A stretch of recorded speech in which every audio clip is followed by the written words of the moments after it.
সবাইকে আনফ্রেন্ড করে দেওয়ার পর সে আমাকে আনফ্রেন্ড করে দিয়েছিল। ব্যাপারটা আমার কাছে একটু অদ্ভুত লাগছিল। মনে মনে এটা ভাবতেছিলাম যে যে মানুষটা আমার কাছে আর একটা মুহূর্ত থাকতে পারে না, যে মানুষটা আমার সাথে কথা বলার জন্য সারাক্ষণ ছটফট করে, আমি একটু অফলাইন হলে যে মানুষটা ফোন দিয়ে আমাকে পাগল করে ফেলে, সেই মানুষটা কিভাবে আমাকে আনফ্রেন্ড করে দেয়। মনে মনে ভাবতেছিলাম হয়তো ভুলে আমাকে আনফ্রেন্ড করে দিচ্ছে, কিন্তু আমার এই ভুল ধারণা নিমেষেই শেষ হয়ে গেল।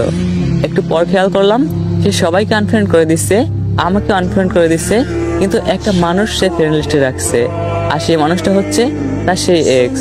তার এক্সকে সে ফ্রেন্ড লিস্টে রাখছে এবং ক্যাপশন দিচ্ছে, আমি এক পুরুষে আসক্ত।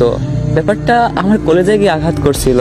আমি মেনে নিতে পারতেছিলাম না, আমি কিছুই বুঝে উঠতে পারতেছিলাম না যে কি থেকে কি হয়ে গেল। হঠাৎ করে একটা মানুষ কিভাবে এমনটা করতে পারলো।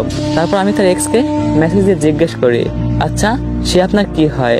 আমার প্রিয় মানুষটার নামটা বললাম না, তো যাই হোক। তারপর তার এক্স আমাকে বলছিল যে ও তো আমার গার্লফ্রেন্ড হয়, ওর সাথে তো আমার অনেক দিনের রিলেশন। ওই সময় আমার মনে হয়েছিল আমার বুকের মধ্যে একটা গুলি এপাশ দিয়ে ঢুকে ওই পাশ দিয়ে বেরিয়ে গেছে। কলেজে ছিঁড়ে যাচ্ছিল। তারপর সে আমাকে জিজ্ঞেস করছিল, তুমি ওকে চেনো কিভাবে, ও তোমার কি হয়? ভাইয়া, আমি আমার প্রিয় মানুষটার কখনোই ক্ষতি চাইতাম না। আমি তাকে মন থেকে ভালোবাসতাম। আমি তাকে পাই নাই এজন্য যে তার ক্ষতি চাইবো, ব্যাপারটা একদম এরকম না। আমি চাইতাম সে সব সময়, সে যেখানেই থাকুক হ্যাপি থাকুক। তো আমাদের মধ্যে যে রিলেশন ছিল, এটা যদি তার এক্স জানে তাহলে তাদের মধ্যে একটা ঝামেলা হবে, তাদের মধ্যে একটা প্রবলেম ক্রিয়েট হবে। আমি চাই নাই যে আমার জন্য তার সুন্দর লাইফটা নষ্ট হয়ে যাক। তাই আমি তাকে বলে দিয়েছিলাম না, আমি তাকে চিনি না, এমনি জিজ্ঞেস করলাম।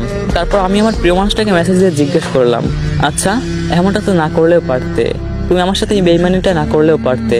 তারপর সে আমাকে বলতেছিল, দেখো আমাকে মাফ করে দাও, আমি তোমার সাথে এমনটা কখনোই করতে চাই নাই।